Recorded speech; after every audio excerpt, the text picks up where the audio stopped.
ನಮಸ್ತೆ ಆತ್ಮೀಯರೇ, ನಿಮ್ಮೆಲ್ಲರ ಹಿತೈಷಿ ಆಧ್ಯಾತ್ಮಿಕ ಚಿಂತಕ ಶಿಕ್ಷಕ ಚಿತ್ತಚೇತನ ಜ್ಞಾನಗುರು ಕನ್ನಡ ಯೂಟ್ಯೂಬ್ ಚಾನಲ್ಗೆ ತಮ್ಮೆಲ್ಲರಿಗೂ ಪ್ರೀತಿಯ ಸ್ವಾಗತ ಸುಸ್ವಾಗತ. ಸ್ನೇಹಿತರೆ, ನೀವು ಕೇಳುವಂತಹ ಪ್ರಶ್ನೆಗಳಿಗೆ ನನ್ನ ಅನುಭವದ ಉತ್ತರಗಳು. ಇಂದಿನ ಪ್ರಶ್ನೆ: ಗುರುಗಳೇ, ನಮ್ಮ ಯಜಮಾನರು ಸುಮ್ಮನೆ ನನ್ನ ಮೇಲೆ ಕೂಗಾಡ್ತಾ ಇರ್ತಾರೆ, ರೇಗಾಡ್ತಾ ಇರ್ತಾರೆ. ಸೊ ಅವರು ಏನೇನೋ ಚಿತ್ರ ವಿಚಿತ್ರವಾಗಿ ಕಲ್ಪಿಸ್ಕೊಂಡು ನಮ್ಮನ್ನೆಲ್ಲ ಹೆದರಿಸ್ತಾರೆ, ಬೆದರಿಸ್ತಾರೆ, ಒಡೆಯೋದು ಬಡಿಯೋದು ಕೂಡ ಮಾಡ್ತಾರೆ. ಇದಕ್ಕೆ ಏನು ಪರಿಹಾರ ಅಂತ ಕೇಳಿದ್ದಾರೆ. ಸ್ನೇಹಿತರೆ, ಇದೆಲ್ಲ ಏನು ಅಂತಂದರೆ ಮನೋಜನ್ಯ ಸಮಸ್ಯೆಗಳು, ಅಂದರೆ ಸೈಕೋಸೊಮ್ಯಾಟಿಕ್ ಪ್ರಾಬ್ಲಮ್ ಅಂತ.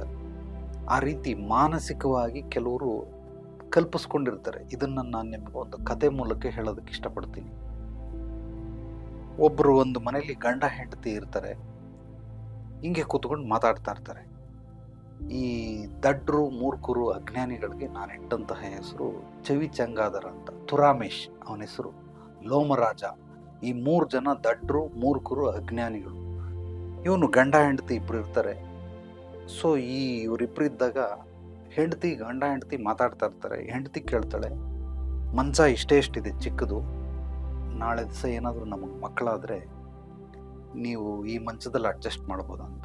ಅವಾಗ ಅವನೇನು ಮಾಡ್ತಾನೆ, ಸ್ವಲ್ಪ ಜರುಗ್ಬಿಟ್ಟು, ನೋಡಿ ನೀನು ಅಲ್ಲಿ ಮಲಗಿದ್ದು ಯಾವ ತೂದಲ್ಲಿ, ಇಲ್ಲಿ ಮಗುನ ಮಲಗಿಸು, ನಾನು ಈ ತೂದಲ್ಲಿ ಮಲಗ್ತೀನಿ ಅಂತೇಳಿ ಸ್ವಲ್ಪ ಜರ್ಕೊಂಡು ಬರ್ತಾನೆ.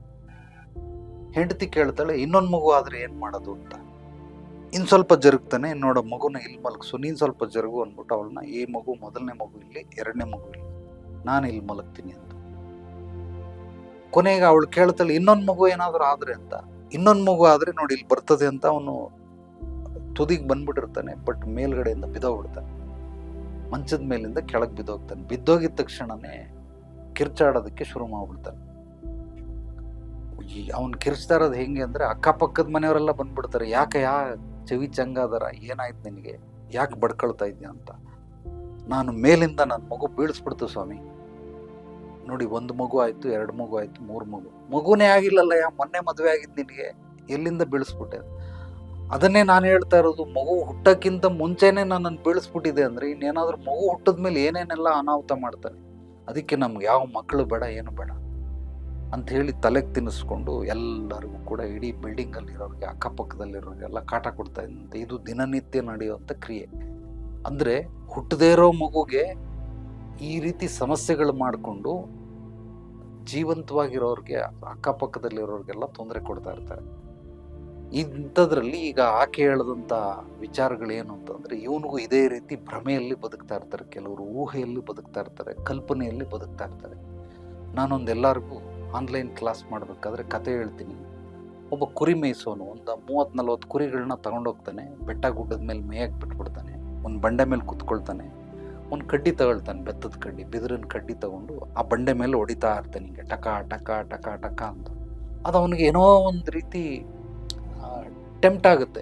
ಅವನಿಗೇನೋ ಒಂದು ರೀತಿ ಪೆನಿಟ್ರೇಷನ್ ಆಗುತ್ತೆ. ಅದು ಏನು ಅಂದರೆ, ನಾನು ಒಂದು 10 ಕೋಳಿ ಮರಿ ಮೊಟ್ಟೆಗಳು ತೊಗೊಂಬರ್ತೀನಿ, ಕೋಳಿ ಮರಿ ಮಾಡ್ತೀನಿ, ಕೋಳಿಗಳು ದೊಡ್ಡದಾಗ್ತವೆ, ಮತ್ತು 10 ಕೋಳಿ ಮೊಟ್ಟೆ ಇಡ್ತದೆ. ಅದು ದಿನ ಒಂದೊಂದು ಮೊಟ್ಟೆ ಇಟ್ಟಾಗ 1 ತಿಂಗಳಲ್ಲಿ 30 ಮೊಟ್ಟೆ ಇಡ್ತದೆ, 300 ಮೊಟ್ಟೆ ಆಗುತ್ತೆ. ಅದನ್ನು ಮತ್ತೆ ಮರಿ ಮಾಡ್ತೀನಿ, ತಿರ್ಗಾ ಅದು ಕೋಳಿ ಆಗುತ್ತೆ. ಹಿಂಗೆ ಮಾಡ್ತೀನಿ. ನಾನು ಹಂಗೆ 300ರಿಂದ 3,000, 3,000ದಿಂದ 30,000, 30,000ದಿಂದ 3 ಲಕ್ಷ, 3 ಲಕ್ಷದಿಂದ 30 ಲಕ್ಷ, ಈ ಥರ ಮಾಡಿ ನಾನು ಕೋಟ್ಯಾಧಿಪತಿ ಆಗ್ಬಿಡ್ತೀನಿ ಅಂತೇಳಿ ಆ ಲೆಕ್ಕಗಳನ್ನೆಲ್ಲ ಕಲ್ಪನೆ ಮಾಡ್ಕೊಂಡು ಕೊನೆಗೆ ಆ ಪಟ ಪಟ ಪಟ ಅಂತ ಸೌಂಡ್ ಹೊಡಿತಾ ಇರ್ತಾನಲ್ಲ, ಕತ್ಲಾಗ್ಬಿಡ್ತದೆ. ಮತ್ತು ಕುರಿಗಳನ್ನೆಲ್ಲ ಕರ್ಕೊಂಬರ್ತಾನೆ ಮನೆಗೆ, ಊಟ ಮಾಡ್ತಾನೆ, ಮಲ್ಕೊಳ್ತಾನೆ. ಬೆಳಿಗ್ಗೆ ಎದ್ದು ತಿರ್ಗಾ ನಾಷ್ಟ ಮಾಡ್ಕೊಂಡು ತಿರ್ಗಾ ಬರ್ತಾನೆ, ತಿರ್ಗಾ ಆ ಬಂಡೆ ಮೇಲೆ ಕೂತ್ಕೊತಾನೆ, ತಿರ್ಗಾ ಹೊಡಿತಾನೆ. ಅಂದರೆ ಇವನ ಕೆಲಸ ಏನು ಅಂದರೆ, ದಿನನಿತ್ಯ ಕೋಳಿ ತರಲ್ಲ ಇವನು, ಸುಮ್ಮನೆ ಕಲ್ಪನೆ ಮಾಡ್ಕೊಳ್ತಾ ಇರೋದು. 10 ಮೊಟ್ಟೆ ತಗೋತೀನಿ, ಅದು ಕೋಳಿ ಆಗ್ತವೆ, ದೊಡ್ಡದಾಗ್ತವೆ, ಮರಿ ಇಡ್ತವೆ. ಹಿಂಗೆ ಮಾಡಿ ಮಾಡಿ ಮಾಡಿ ಮಾಡಿ ಮಾಡಿ ದಿನನಿತ್ಯ ಹೀಗೆ ಮಾಡ್ತಾ 30 ವರ್ಷಗಳಾಗೋಯ್ತು. ಒಂದು ದಿವಸ ಸತ್ತೇ ಹೋದ, ವಯಸ್ಸಾದ್ಮೇಲೆ ಸತ್ತೋದ. ಅಂದರೆ ಈ ರೀತಿ ಇದೇನು ಅಂದರೆ, ಕೆಲವರು ನೈಜವಾದ, ಸಹಜವಾದ, ಪ್ರಾಕೃತಿಕವಾದ ಜೀವನನ ನಡೆಸ್ತಾ ಇರೋದಿಲ್ಲ. ಕಾಲ್ಪನಿಕ ಜೀವನ, ಕಾಲ್ಪನಿಕ ಬದುಕು. ಅವರು ಭ್ರಮೆಯಲ್ಲಿ, ಊಹೆಯಲ್ಲಿ ಇರ್ತಾರೆ, ಜೀವಿಸ್ತಾ ಇರ್ತಾರೆ. ಇಂಥವ್ರ ಜೊತೆ ಬಾಳ್ವೆ ಮಾಡೋದು ಬಹಳ ಬಹಳ ಕಷ್ಟ. ಸೊ ಇದನ್ನು ಸೈಕೋಸೊಮ್ಯಾಟಿಕ್ ಪ್ರಾಬ್ಲಮ್ಸ್ ಅಂತ ಕರೀತಾರೆ. ಮನೋರೋಗಕ್ಕೆ ಮದ್ದಿಲ್ಲ, ಅದು ಡಾಕ್ಟರ್ ಹತ್ರ ಮದ್ದಿಲ್ಲ, ಬಟ್ ಕೆಲವರು ಸ್ಪಿರಿಚುವಲ್ ವಿದ್ಯೆಗಳಲ್ಲಿ ಖಂಡಿತವಾಗ್ಲೂ ಇದಕ್ಕೆ ಮದ್ದಿದೆ. ಆ ಥರದವ್ರು ಯಾರಾದರೂ ಇದ್ದರೆ ನೇರವಾಗಿ ಕರ್ಕೊಂಡು ಬಂದು ಭೇಟಿ ಮಾಡಿಸಿ ಅವ್ರಿಗೆ ಸ್ಪಿರಿಚುವಲ್ ಕೌನ್ಸಿಲಿಂಗ್ ಮಾಡೋದ್ರ ಮೂಲಕ ಕೆಲವೊಂದು ಅವರಲ್ಲಿರುವಂತಹ ವಿಚಾರಗಳು, ಯಾಕಿದು ಬಂತು, ಇದರದ್ದು ಮೂಲ ಏನು, ಇದರದ್ದು ಹಿನ್ನೆಲೆ ಏನು, ಇವನನ್ನು ಇದರಿಂದ ಹೊರಗೆ ತರೋದಕ್ಕೆ ಹೇಗೆ ಸಾಧ್ಯ, ಈ ರೀತಿ ಎಲ್ಲ ಕೆಲವೊಂದು ಮುಕ್ತ ಸಮಾಲೋಚನೆ, ಆಪ್ತ ಸಮಾಲೋಚನೆ ನಂತರ ಇದಕ್ಕೆ ಪರಿಹಾರ ಸಿಗುತ್ತೆ. ಮತ್ತೆ ಮತ್ತೆ ಹೇಳ್ತಾ ಇದ್ದೀನಿ, ಈ ಥರ ತಲೆಕೆಟ್ಟವರು ಸುಮಾರು ಜನ ಇರ್ತಾರೆ. ಕರ್ಕೊಂಬಂದು ಒಂದು ಸಲಕ್ಕೆ ವಾಸಿ ಆಗಲಿಲ್ಲ ಅಂತಂದ್ರೆ ದಯವಿಟ್ಟು ಬರಬೇಡಿ. ಇದೊಂದು 10-15 ಕೆಲವ್ರಿಗೆ 30 ಸೆಷನ್ಗಳಾದ್ರೂ ಕೂಡ ವಾಸಿ ಆಗೋದಿಲ್ಲ. ಕೆಲವ್ರಿಗೆ ನಾನೇ ಹೇಳ್ತಾ ಇದ್ದೀನಿ 30 ಸೆಷನ್ ಆದರೂ ಕೂಡ ವಾಸಿ ಆಗೋದಿಲ್ಲ. ಕೆಲವರು ಒಂದು ಸಲ ಬಂದ್ಬಿಟ್ಟು ವಾಸಿನೇ ಆಗಲಿಲ್ಲ ನಮ್ಮ ಯಜಮಾನ್ರಿಗೆ, ವಾಸಿನೇ ಆಗಲಿಲ್ಲ ನನ್ನ ಮಗನಿಗೆ, ವಾಸಿನೇ ಆಗಲಿಲ್ಲ ನನ್ನ ಮಗಳಿಗೆ ಅಂದರೆ ಖಂಡಿತವಾಗ್ಲೂ ವಾಸಿ ಆಗೋದಿಲ್ಲ. ಒಂದು ಚೆನ್ನಾಗಿ ತಿಳ್ಕೊಳ್ಳಿ, ಮೊದಲನೇ ಹಂತದಲ್ಲಿ ನಮಗೆ ಕಾಯಿಲೆ ಇದೆ ಅಂತ ಗೊತ್ತೇ ಆಗೋದಿಲ್ಲ. 2ನೇ ಹಂತದಲ್ಲಿ ಗೊತ್ತಾಗುತ್ತೆ. ಡಾಕ್ಟರ್ ಹತ್ರ ಹೋದರೆ ಅದಕ್ಕೆ ಟ್ರೀಟ್ಮೆಂಟ್ ಶುರು ಮಾಡ್ತಾರೆ. ಅಂದರೆ ಮಾತ್ರೆಗಳನ್ನು ಕೊಡ್ತಾರೆ. 6 ತಿಂಗಳು, 1 ವರ್ಷ, 3 ವರ್ಷ, 5 ವರ್ಷ, ಈ ರೀತಿ. 3ನೇ ಹಂತದಲ್ಲಿದ್ದಾಗ ಅದನ್ನು ಆಪರೇಷನ್ ಮಾಡಿ ಸಾಲ್ವ್ ಮಾಡ್ತಾರೆ. 4ನೇ ಹಂತಕ್ಕೆ ಹೋಗ್ಬಿಟ್ರೆ ಡಾಕ್ಟ್ರು ಕೂಡ ಕೈ ಎತ್ಬಿಡ್ತಾರೆ. ಇರೋಷ್ಟು ದಿವಸ ಇರಿ, ಆರಾಮಾಗಿರಿ, ಅವನು ಚೆನ್ನಾಗಿ ನೋಡ್ಕೊಳ್ಳಿ ಅಂತ ಅಂದ್ಬಿಟ್ಟು ಬಿಟ್ಬಿಡ್ತಾರೆ. 4th ಸ್ಟೇಜ್ ಅವ್ರನ್ನ ಮುಟ್ಟೋದಿಲ್ಲ. ಅದೇ ರೀತಿ ನಿಮಗೆ ಈ ರೀತಿ ಮನೋಜನ್ಯ ಸಮಸ್ಯೆಗಳನ್ನು ಹಿಂಗೆ ಚಿಟಿಕೆ ಹೊಡೆಯೋಷ್ಟರಲ್ಲಿ ಸಾಲ್ವ್ ಮಾಡಿಬಿಡ್ತಾರೆ, ಚಿಟಿಕೆ ಹೊಡೆಯೋಷ್ಟರಲ್ಲಿ ಅದು ವಾಸಿ ಆಗ್ಬಿಡ್ತದೆ ಅಂತ ಕೆಲವರು ತಿಳ್ಕೊಂಡಿರ್ತಾರೆ. ಆ ರೀತಿ ಆಗೋದಿಲ್ಲ. Minimum 10, maximum 30. ನಾನು ಮಾಡಿರೋಂಥದ್ರಲ್ಲಿ ಇಷ್ಟರಲ್ಲಿ 48 ಸೆಷನ್ನಲ್ಲಿ ಇದು ವಾಸಿಯಾಗಿದೆ. ಆದ್ದರಿಂದ ಮುಂಚೆನೇ ಹೇಳ್ತಾ ಇದ್ದೀನಿ, ಕೆಲವರೆಲ್ಲ ಹೆಂಗೆ ಅಂದರೆ ಕುದುರೆ ಮೇಲೆ ಬಂದ್ಬಿಡ್ತಾರೆ, ಹಿಂಗೆ ಅಂದ್ಕೊಂಡು ಸಾಲ್ವ್ ಮಾಡ್ಕೊಂಡು ಹೋಗ್ಬಿಡ್ತಾರೆ. ಅದು ಅವ್ರ ಮೈಂಡಲ್ಲಿ ಹಂಗಿರ್ತದೆ. ಗುರುಗಳ ಹತ್ರ ಬಂದೆ ಹಿಂಗೆ ಅಂದ್ಬಿಟ್ರು ನಂದೆಲ್ಲ ವಾಸಿ ಆಗೋಯ್ತು ಅಂತ. ಆ ರೀತಿ ಇಲ್ಲ. ನಿಮ್ಮ ಸಮಸ್ಯೆಯ ಗಾತ್ರಗಳನ್ನು ಮೊದಲು ಕಂಡಿಡ್ಕೊಳ್ಳಿ. ಇದು ವಾಸಿ ಆಗುತ್ತಾ ಆಗಲ್ವಾ, ಮೊದಲು ಪೊಸಿಷನ್ ನೋಡಬೇಕು. ಆ ಪೊಸಿಷನ್ ನೋಡಿದ ನಂತರ ನೆಕ್ಸ್ಟ್ ಮುಂದಿನ ಹೆಜ್ಜೆ. ಆದ್ದರಿಂದ ಕೆಲವರೆಲ್ಲ ಇಲ್ಲಿ ಬರುವಂಥ ಕಮಂಗಿಗಳಿರ್ತವೆ. ಇವರೆಲ್ಲ ಏನು ಅಂದರೆ ಹಿಂಗೆ ಬಂದು ಹೊಡೆದಿದ ತಕ್ಷಣವೇ ಓಂ ಚೂಮ್ ಬ್ರೀಮ್ ಅಂದರೆ ಎಲ್ಲ ವಾಸಿ ಆಗ್ಬಿಡ್ಬೇಕು, ಹೋಗ್ಬಿಡ್ಬೇಕು. ಫೋನ್ ಮಾಡಿ ಕೇಳ್ತಾರೆ, ವಾಸಿನೇ ಆಗಲಿಲ್ಲ ಗುರುಗಳೇ ಅಂತ. ಒಂದ್ಸಲಕ್ಕೆಲ್ಲ ವಾಸಿ ಆಗೋದಿಲ್ಲ ಈ ಮನೋಜನ್ಯ ಸಮಸ್ಯೆಗಳು. ಇದಕ್ಕೆ ಬಹಳಷ್ಟು ರೀತಿಯಲ್ಲಿ ಪರಿಹಾರಗಳಿದ್ದಾವೆ. ನೀವು ಕೆಲವೊಂದು ಯೋಗ ಕ್ರಿಯೆಗಳು, ಧ್ಯಾನ ಕ್ರಿಯೆಗಳು ಮಾಡಬೇಕು, ನಾನು ಕೆಲವೊಂದು ಮಾಡಬೇಕು. ಅದನ್ನೆಲ್ಲ ಮಾಡಿ ತಿಳಿಸ್ತೀನಿ. ಈ ರೀತಿ ಏನಾದರೂ ಇದ್ದರೆ ನೇರವಾಗಿ ಬಂದು ಭೇಟಿ ಮಾಡಿ ನಿಮ್ಮ ಪೂರ್ವಾಪರ ಹಿನ್ನೆಲೆಯನ್ನು ತಿಳಿದು ಆಮೇಲೆ ಮುಂದಿನ ಹೆಜ್ಜೆಯನ್ನು ಏನಕ್ಕೆ ಮಾಡಬೇಕು, ಮನೇಲಿರೋರೆಲ್ಲ ಯಾವ ರೀತಿ ಸಪೋರ್ಟ್ ಮಾಡಬೇಕು, ಇದನ್ನೆಲ್ಲ ಹೇಳ್ಕೊಡ್ತೀನಿ. ಒಂದು ನಿಮಗೆ ಹೇಳೋದಕ್ಕೆ ಇಷ್ಟಪಡ್ತೀನಿ. ಒಂದು ಜಿಂಕೆ ಒಂದು ಫೆನ್ಸಿಂಗ್ ಒಳಗಡೆ ಸಿಗಾಕೊಂಬಿಟ್ಟಿದೆ, ಅದ್ರ ಕೊಂಬು ಸಿಗಾಕೊಂಬಿಟ್ಟಿದೆ. ನಾವು ಮನುಷ್ಯರಾದವರು ಅಯ್ಯೋ ಪಾಪ ತಲೆ ಬೇರೆ ಹಿಂಗೆ ಕ್ರಾಸ್ ಆಗ್ಬಿಟ್ಟೈತೆ, ಸಿಗಾಕೊಂಬಿಟ್ಟೈತೆ, ಬಿಡ್ಸಕ್ಕೆ ಹೋಗ್ತಾ ಇದ್ದೀನಿ ಅಂತ ಬಿಡ್ಸಕ್ಕೆ ಹೋಗ್ತಾರೆ. ಈಗ ಬಿಡ್ಸಕ್ಕೆ ಹೋಗ್ಬೇಕಾದ್ರೆ ಜಿಂಕೆಗೆ ಗೊತ್ತಿಲ್ಲ ಅವನು ನನ್ನನ್ನು ಕಾಪಾಡ್ತಾವನೆ ಅಂತ.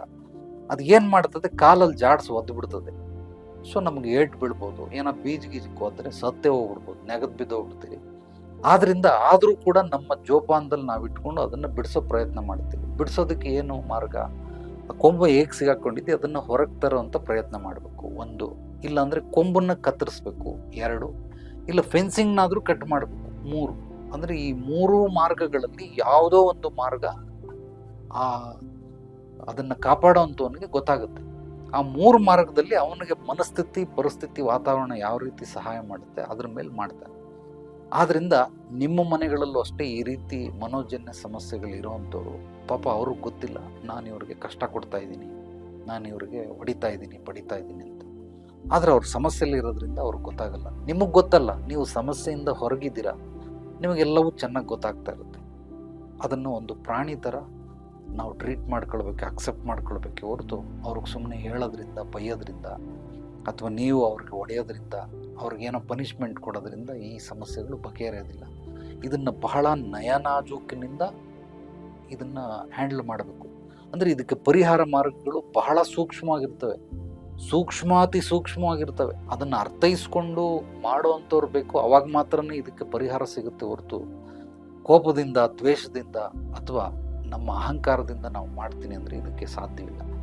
ಆದ್ದರಿಂದ ನಿಮಗೆ ಏನು ಅರ್ಥ ಆಗಲಿಲ್ಲ ಈ ಒಂದು ವಿಡಿಯೋದಲ್ಲಿ ಕಾಮೆಂಟ್ ಮಾಡಿ, ಇಲ್ಲ ವಾಟ್ಸಪ್ ನಂಬರ್ಗೆ ವಾಯ್ಸ್ ಮೆಸೇಜ್ ಕಳಿಸಿ. ಮತ್ತೊಂದು ಬೇಕಾದರೆ ಇನ್ನೊಂದು ವಿಡಿಯೋ ಮಾಡಿ ಇದ್ರ ಬಗ್ಗೆ ಹೇಳ್ತೀನಿ. ಯಾರಾದರೂ ಈ ರೀತಿ ಪೇಷಂಟ್ಗಳಿದ್ದರೆ ದಯವಿಟ್ಟು ಕರ್ಕೊಂಡು ಬನ್ನಿ. ಅವ್ರನ್ನ ಹಿನ್ನೆಲೆ ಪೂರ್ವಾಪರಗಳನ್ನು ತಿಳ್ಕೊಂಡು ಕೆಲವೊಂದು ಯೋಗ ಕ್ರಿಯೆ, ಕೆಲವೊಂದು ಧ್ಯಾನ ಕ್ರಿಯೆಗಳ ಮೂಲಕ ಇದಕ್ಕೂ ಕೂಡ ಪರಿಹಾರ ಮಾಡಬಹುದು. ಆದರೆ ನೀವು ಸಪೋರ್ಟ್ ಮಾಡಿದ್ರೆ ಮಾತ್ರ, ಆ ವ್ಯಕ್ತಿ ಸಪೋರ್ಟ್ ಮಾಡಲ್ಲ, ಇದು ನನಗೆ ಚೆನ್ನಾಗಿ ಗೊತ್ತಿದೆ. ನಿಮ್ಮ ಜೊತೆಲಿರ್ತಾರೆ, ಯಾರಿಗೋ ಗಂಡನಿಗೆ ಹುಷಾರಿಲ್ಲ ಅಥವಾ ಹೆಂಡತಿಗೆ ಈ ಥರ ಇರ್ತದೆ, ಮಕ್ಳಿಗೆ ಈ ಥರ ಇರ್ತದೆ, ಅಕ್ಕ ತಂಗಿ ಅಣ್ಣ ತಮ್ಮನಿಗೆ ಯಾರಿಗೋ ಒಬ್ರಿಗೆ ಈ ಥರ ಇರುತ್ತೆ. ಅಂಥವ್ರಿಗೆ ನೀವು ಮನೇಲಿರೋರೆಲ್ಲ ಸಪೋರ್ಟ್ ಮಾಡ್ತೀನಿ ಅಂದರೆ ಮಾತ್ರ ಕರ್ಕೊಂಡು ಬನ್ನಿ. ಎಲ್ಲ ನೀವೇ ಮಾಡ್ಕೊಳ್ಳಿ ಅಂತ ಅಂದ್ಬಿಟ್ಟು ಬಿಟ್ಬಿಟ್ರೆ ಖಂಡಿತವಾಗ್ಲೂ ಅದು ಸಾಧ್ಯವಿಲ್ಲ. ಎಲ್ರಿಗೂ ಒಳ್ಳೆಯದಾಗಲಿ. ನಾಳೆ ಮತ್ತೆ ಭೇಟಿಯಾಗೋಣ ಮತ್ತಷ್ಟು ಸತ್ವಭರಿತ ವಿಚಾರಗಳೊಂದಿಗೆ. ಎಲ್ಲರೊಳಗಡಗಿರುವ ಭಗವಂತನಿಗೆ ನನ್ನ ಭಕ್ತಿಪೂರ್ವ ಪ್ರಣಾಮಗಳು. ಸರ್ವೇ ಜನೋ ಸುಖಿನೋ ಭವಂತು. ಶುಭರಾತ್ರಿ.